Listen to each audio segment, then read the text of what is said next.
Hey y'all, we are back. We're here for episode 5. I'm calling it Fire and Water. Fire and Water. I want to go fire and water. You know, I always wanted to add that to rock, paper, scissors. So it'd be rock, paper, scissors, fire. Paper just seems like it has too much of an advantage. It seems stupid, right? Anyway, so we're here with episode 5. I'm interested, as always, in talking about the elements. So one of the reasons I love astrology is because it's been such a great tool for me to learn about these different facets of my personality.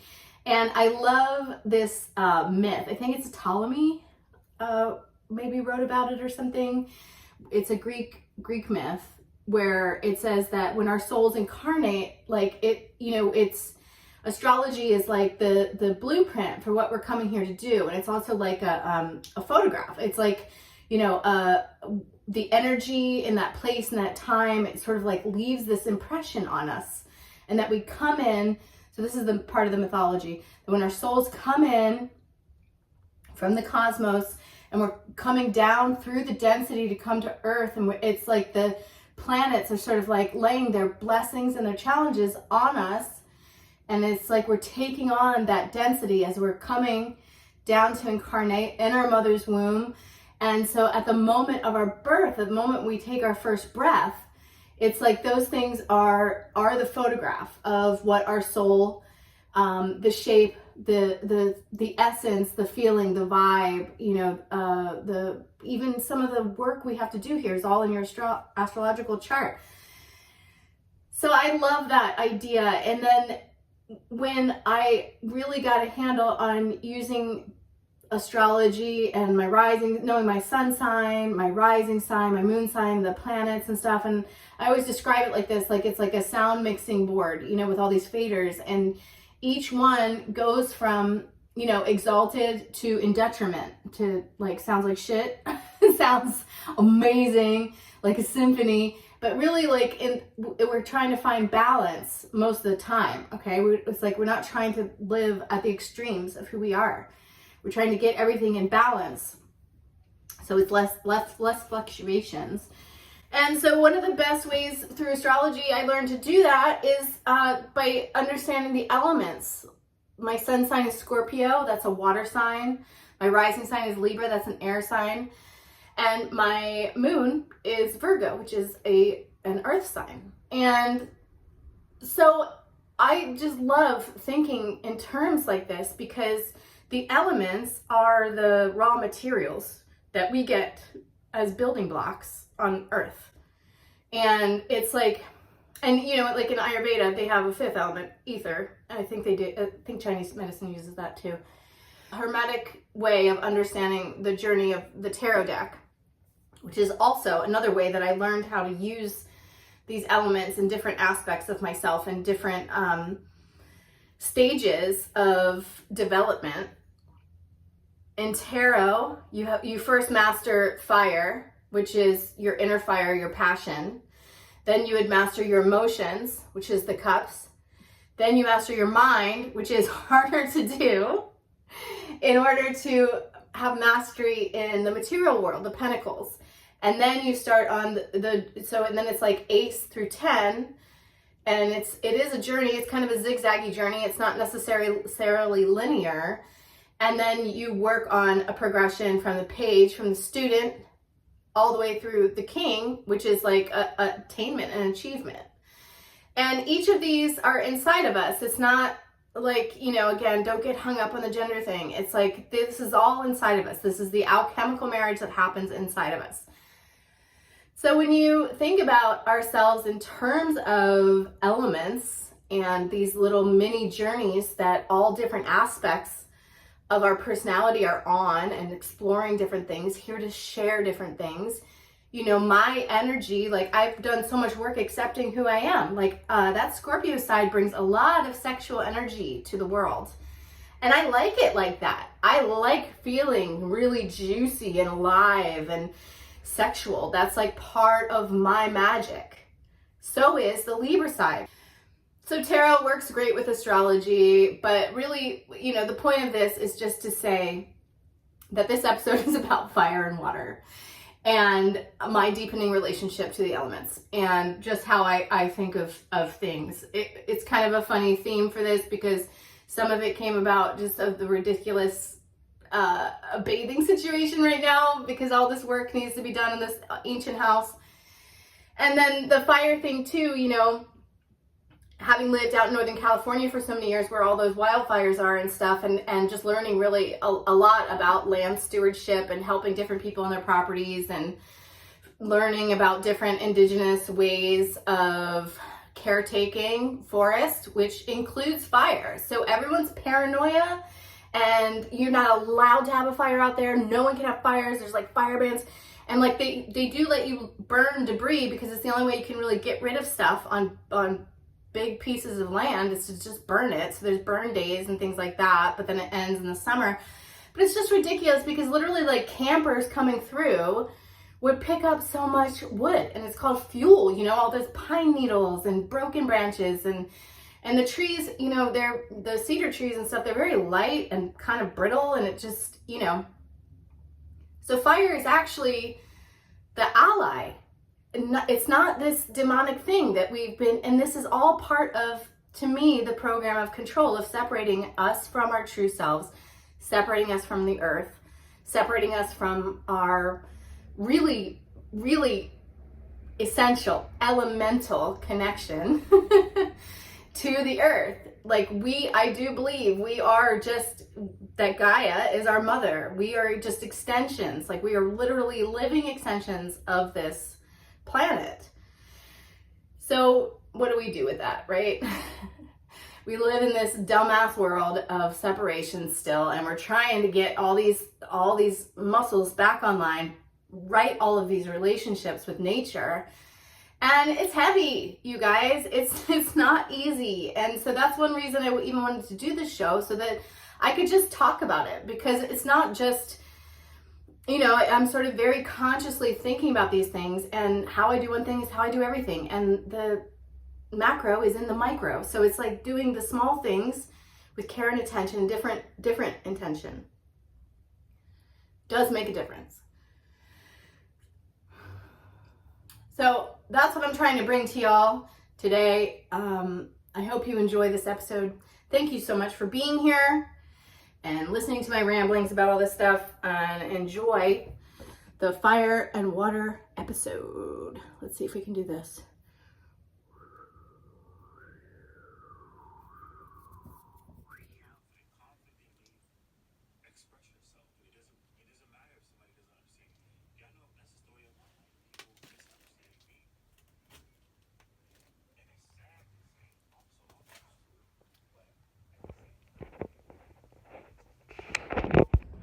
All right, we're back on the second floor, this back house today. You can see actually out the window how it's going in the garden. Pretty neat. And I'm gonna just try to get the floor a little cleaner and then seal it. So you can see it's still, like I put a little wood oil on it, but it, like, you know, it was so dry that it just sort of like was splotchy like this. But I'm just gonna clean it again with soap and water and scrub brush. Try to get it ready for sealing.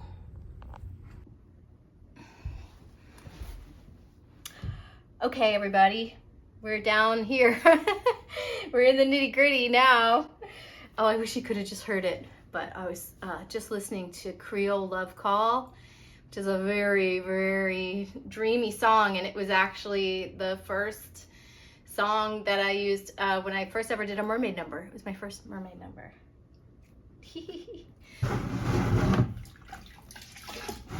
So this is the only soap you'll ever need. I use it for everything, literally. It's so handy.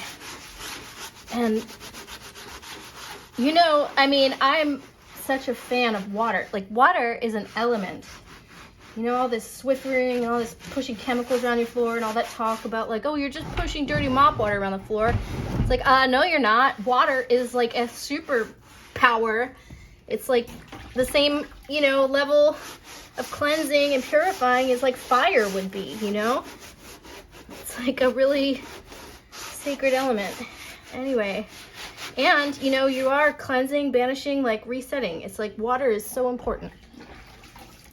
Anyway, soapbox again, but you know, when I was like more asleep, I didn't always see it that way. But now I do. Yeah, and Dr. Bronner's, this is just the, peppermint is so good for so many things. Also just like purifying, invigorating, like, chases the bugs and creepies away. Yeah, so see all that gunk in there? I gotta get that out. It's gonna get stuck in the sealer.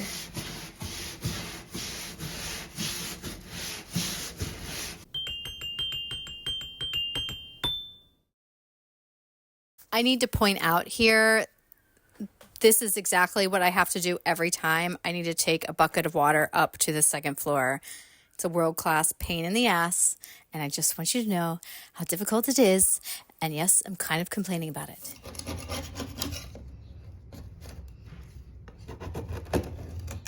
Ew. Straight up dirt. Weird. I guess it's probably just this stuff because the brick, where it's not sealed well, has started to fall apart.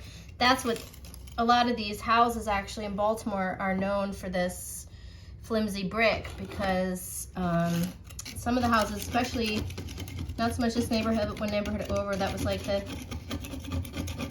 where the factory workers were. Those bricks were pretty cheap. But also, always around here, they have marble stoops because they would use them as ballast in the ships when they came over, and then they would unload them here. So everyone has marble steps at least, and cheap bricks. Same reason, ballast. Ugh.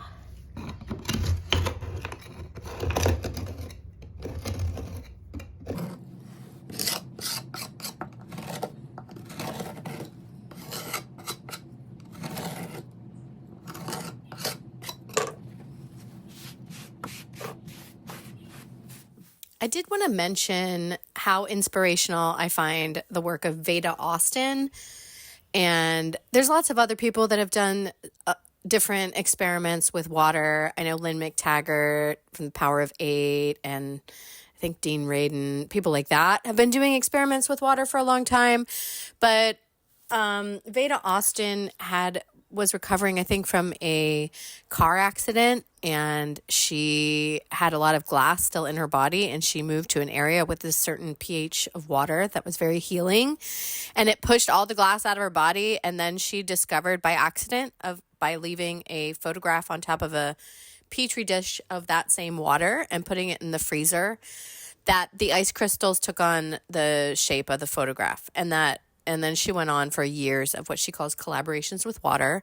And so she explained, and she's also from, I think, either New Zealand or Australia. And, you know, and I've heard this through other Aboriginal tribes as well, too, just about water. And, you know, over there, they do have rights for, you know, water. The water is like its own entity there. And it's, you know, it's described as like a tape recorder, but emotional tape recorder. So you put the energy into the water and it holds it and records it. And then it, you know, it can become destructured and agitated and not cohesive really. But then really just by letting it sit, it can restructure itself and come into balance. So water's super duper cool. If you don't know any of these people, please check them out. Veda Austin especially, because the collaborations with water go way past just like an accidental, like, yeah, the photo just happens to look like that and it's a trick of the light. It goes way past it to the point that you realize that water is a conscious entity, just like everything else on this earth. And that we've been lied to about and that we're now discovering.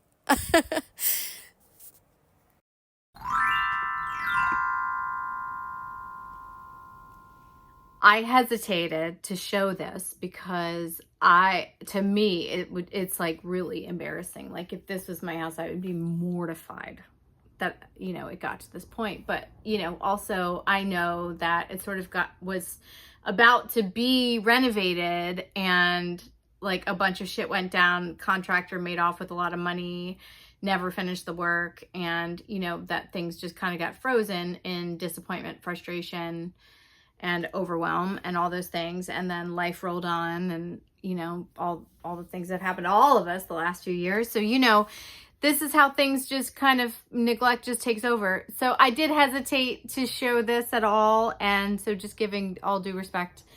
But it is fun just to see the transformation. So that's why I'm showing it. I don't even know why I'm videotaping it. It's honestly like just too gross and embarrassing. I probably won't even use this video. Ah! So I understand what it's like being a bachelor.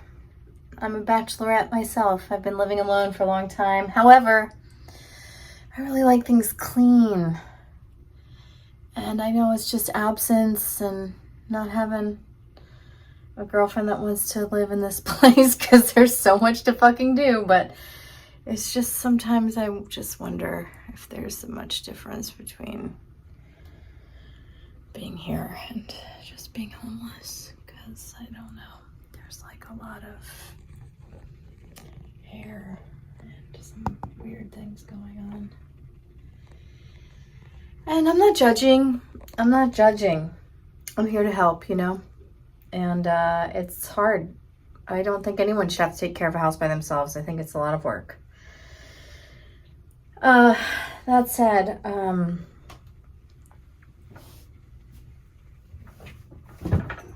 hear that?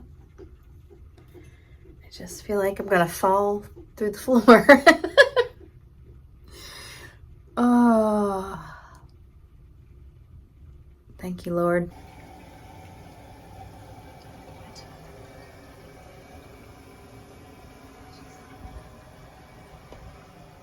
Just gonna walk away.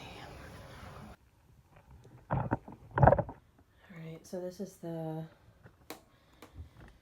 temporary fix that's been a little too permanent, but we are going to take a bath here.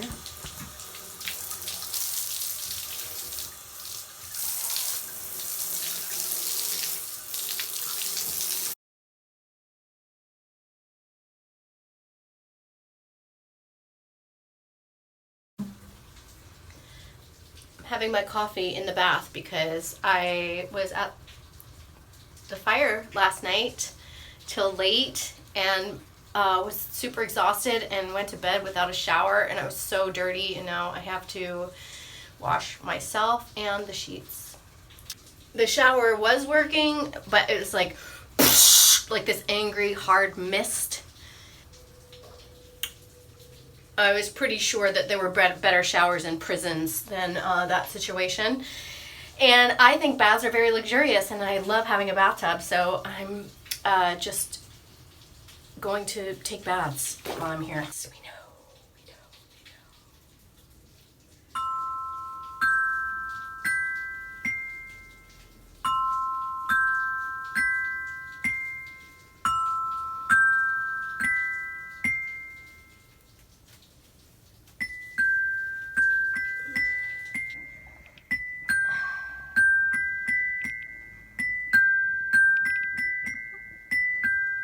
There she goes.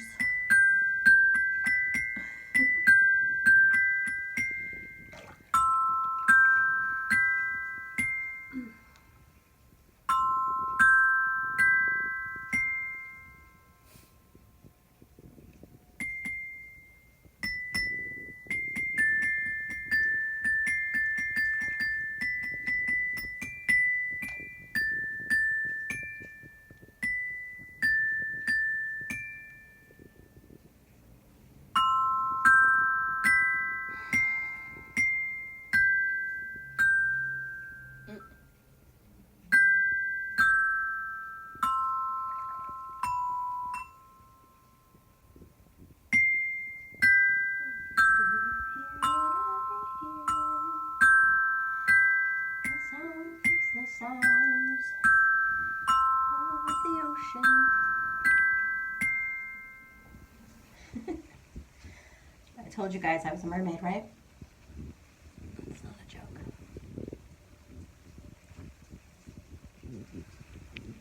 I don't know what percentage mermaid, but I think a pretty high percentage.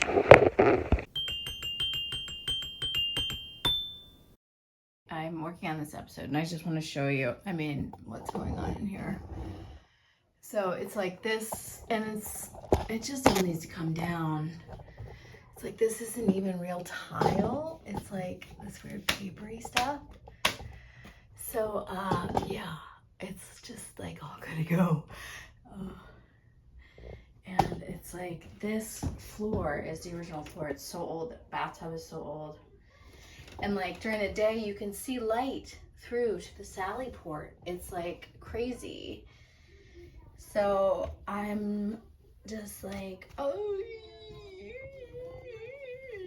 that's how I feel. Oh my God. So, okay, look. I do want to show you this because this is kind of funny. I hold on to the sink like this and I lower myself very gradually, because if I don't, can you guys see how much that toilet be a rocket? I mean, that's like crazy. It's crazy. And so this floorboard right here, you can completely see down like through to the sally port. And there is like a pretty substantial leak, and just very old plumbing, and yeah, it's totally crazy. So go gentle up and down. Yeah. I have a wire here so I can take this off and like just hose myself down. But really, I've just been taking baths, which is always like just my favorite anyway. I mean, talk about inner child stuff, you know? Nothing like a bath and a story before bed. Anyway, that's what's going on in this bathroom. So fucking crazy. So crazy, right? You see it switches here. Go like this to like this. Yeah.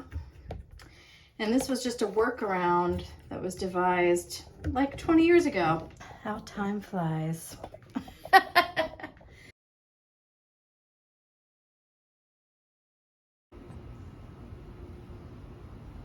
Hi guys. So I'm just checking out how this looks.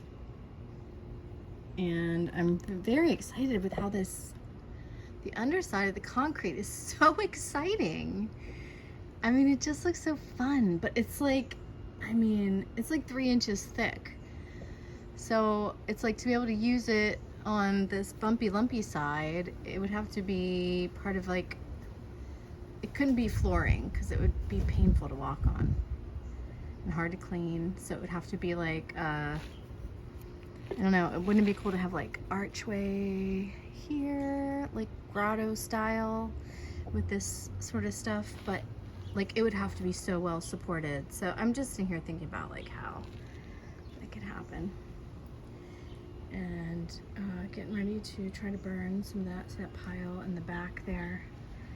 That is the tree of heaven, fastest growing tree in the west. We're in the west, I guess, compared to the east. And like the stump won't die. This green stuff right there is it not dying, and that was it being cut down. And it's really just in the way. Like I'm trying to move the sand that's in the back there. It's like a really high mountain of sand, and so to do that I sort of need this to be even, center block across. I think I'm just kind of gonna dump it in the center block so they're just sort of locked in place with sand, because I don't know what else to do with them, because it's just like you see, it's just this sliding mountain of mess. So I need to get this cleared is what I'm working on tonight.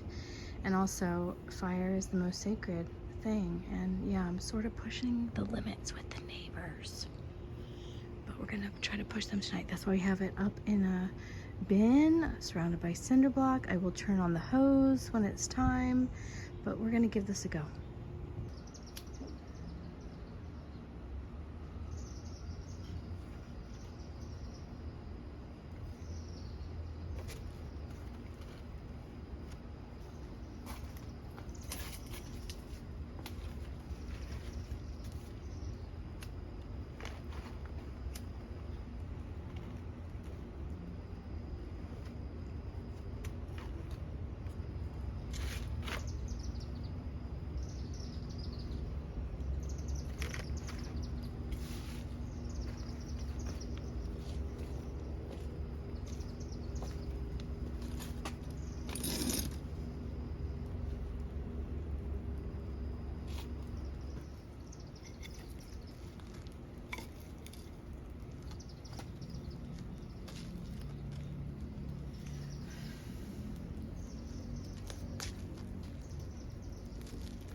I love how people can be so freaked out about having a little campfire, but they have no problems with dumping lighter fluid all over charcoal or having a propane gas tank.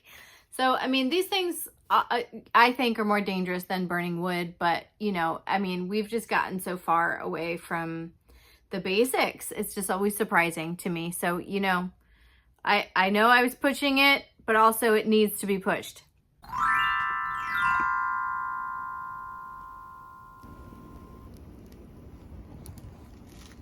Second fire. Oh, who's that? Hi.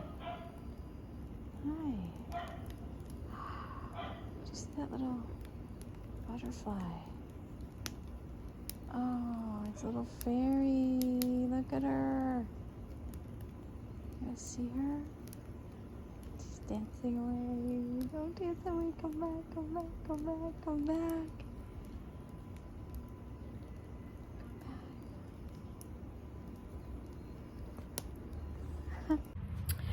Okay, so the other night I had the second fire in the, can you see, I took the wheelbarrow apart so there's no wheel on it and put it up on cinder blocks and filled it with sand and bricks. It's like very, very safe fire pit that I made.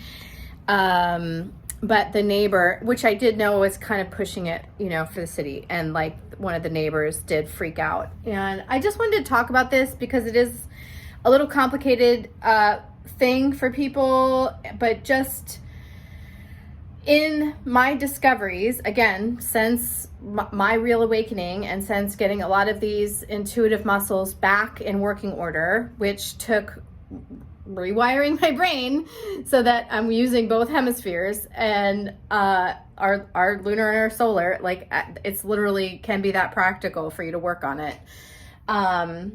So one of the things that's coming up, you know, obviously I am understanding more what the indigenous people talk about with being a caretaker of the land, and that Gaia, the living, breathing earth that we are on, we are all really like completely tethered to her.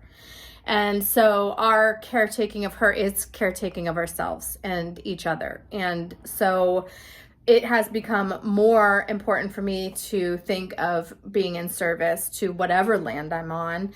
And so that could just start. For many years, I would just leave an incense offering and say a little prayer to the four directions, you know, because they represent all the different elements as well. So in getting this reconnection back and, you know, a real heartfelt stewardship of land in big and small ways. I mean, it can be small, but fire has become so vilified, especially when I was living in Northern California, and the wildfires out there are really scary and it's real. But another problem that people talk about out there is the fact that doing controlled burns and actually like doing the low brush fire across big, like that, it's a Native American method of just clearing the land, you know, and then you have to do like a first sweep and make sure there's no, they're called ladders, like things, you know, branches leaning onto trees and stuff. And then you just do like in small areas at a time, you'll do like a whole section. It'll just burn up all the small stuff. So using fire is really important for the land. It's also a sacred element like water. I rant about water all the time. And especially once I got into magic and I realized, that water is so sacred. It's a tape recorder, first of all. If you've ever heard any trippy metaphysical stuff about people who work with water, it's a tape recorder. It has a consciousness of its own. It's doing way more than we even can understand what it's doing. And so each of the elements are just as important. They work together and they balance each other. And we need to understand how they work. And it includes having a safe and healthy relationship with fire, with water, with earth, with air, so that we understand how to use the full force and use it, in harmony with everything, right? So the fire thing is kind of a big deal to me. I was pushing it because I was trying to burn up that tree of heaven tree, which was cut down a couple years ago, and it's like a pile of wood that I just need to go away. But like we are limited by the trash here, and I don't have a car, so it's like I just need things to be going away. So I was like, I'm gonna have this fire and try to burn up some of this wood. Interestingly, that wood was like so hard to burn. And I just started really thinking about it because the lanternflies that everybody's on about, and just like killing like crazy, apparently also came from China. That these two, the plant and the insect, the crazy invasive insects, both came from China. And so this just like has me thinking where I'm like, oh God, are these like really specifically like bioengineered, like, when plants go wrong, like they're the possessed plants and insects like sent by the controllers to try to kill us? I mean, it sounds crazy, right? Yet here we are. The world is what it is. And if you don't think they're trying to kill you, I don't know where you're living, because they are in every way imaginable, but while slowly sucking our life forth for as long as possible. So anyway, the tree of heaven like grows like a mofo, and so it was so big. And so I was trying to burn it, and I was just sitting out there, and I had some other wood, and I was also doing some of the debris from the butterfly bush. And so it was going okay. And then I hear the neighbors talking about me next door, talking about where the fire, and they should, oh my God, they should go and call somebody and this and that and tell the owner. And I was like, hey, it's just me. I'm just having a small little fire here. And they like freaked out at me. They're like, we're going to call the fire department. These houses are made of wood. And I was like, these houses are colonial. That's how they used to heat and cook everything. Like, what? There's nothing to be afraid of. And she just like kept freaking out and spazzing out until finally I was like, you don't have to talk to me this way. I'm putting the fire out. Like, calm down.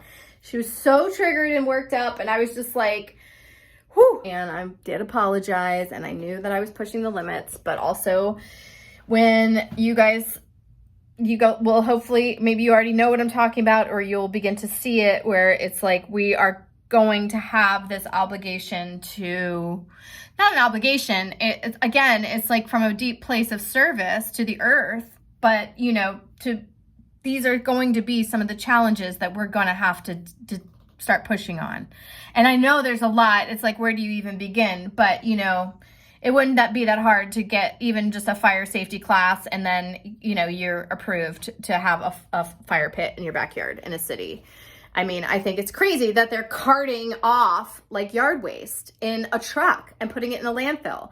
It's like that could literally be burned here. It could go back to the earth, and it's like, done. And I know people complain about the smoke and this and that, but it is not the same as any machine, any factory, any chemical at all. Okay? It's way, way different. Burning just natural materials. So anyway, that's my rant about fire for now. It does bum me out because, like access to a bathtub and baths, I really like and enjoy access to a fire or a fireplace. So maybe we need to look into getting this thing up and running again. We'll see. It would need a whole liner and the chimney would need to be extended. So it's not a small thing, but never know. It does beg the question what it would be like in here to get this working again. I mean, I guess it was just originally brick walls and then this must have heated all 3 floors. There was a, yeah, like a cast iron. There's a hook.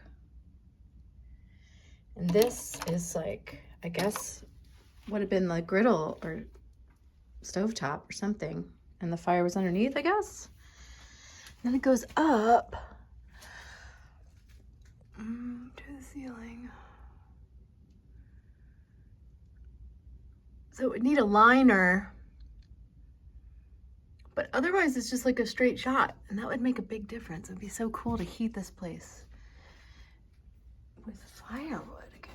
And that apparently is a little, there was a kerosene heater in there that vented also on the top. I guess in its latest incarnation, like in the 40s, 50s, 60s or something, there's a kerosene heater there. And apparently just like a toilet or something like in the middle of the room, he said. It's on top of the old fireplace. And it's like this old block and tackle. It's so cool. Really neat. It's like, why is it out here? It's like, let's take care of this thing. It's so cool. Boys. Okay, so I found this nasty old rope up on the roof deck, and first of all, I can't believe it's still alive, sort of, but I'm gonna just put it in the washing machine and see how much of this mold comes off. Because I like the look of it, but I just want it to be cleaner.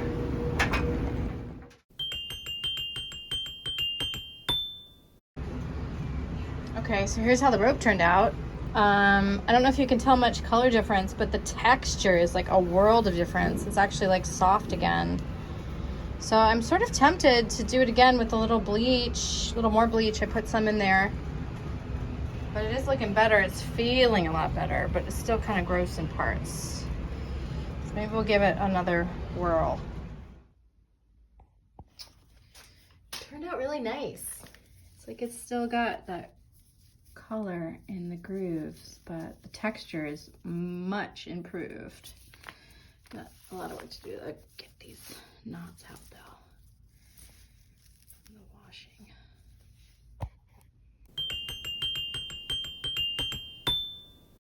I am cat sitting, and there's a significant improvement with the bathing situation. So I'm here in the bath, and I just was offering some contrast to the other bath. So I do want to have a serious talk with you guys at some point, because it's like all the astrologers and all the channelers are starting to be like, okay, this is what we've been practicing for. Like, get ready, because you're gonna be taxed, not taxed, but like you're gonna be tested.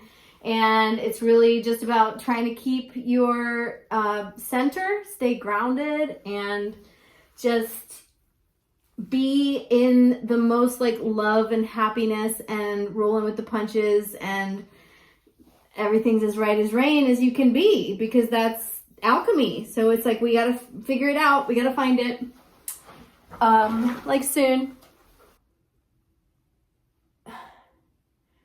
Like, you don't have to, like, America, if it left, if it dissolved and was never anymore, it's like we have it inside of us. It's like the ideals and the spirit, the rebellious spirit, and the like sort of slap happy optimism. I think that stuff's great. And no matter what happens, it's like we carry that with us. We carry those values with us. And it just sounds like we're going to be asked to focus on, what are our ideals, our values, and how do we uphold them, and really just like hold that vision Be it every day in small ways. Be that way of being. I mean, that's what I try to do too, you know, but it's like, I think we gotta do it a lot more. It's like this time all together. But we'll talk more about it later. Just wanted to show you the bathtub. Okay, I'm just gonna share this little song that I'm working on with y'all. It's not about me. It's about someone else. I sent pictures of my tits to your phone. I was drunk again and felt very much alone. One would think that I could act more grown, but I've been waiting on a man to make a home. What's the chorus there, you guys? I sent pictures of my tits to your phone. I was drunk again and felt very much alone. One would think I could act more grown, but I've been waiting on a man to make me moan. I'm kidding. And with that, let's conclude another episode of Artists in the Wild. Thank you so much for being here. It's such an honor, joy, delight, all the things. Go in peace, y'all. Amen. Namaste. Hallelujah. Rock and roll. Mwah.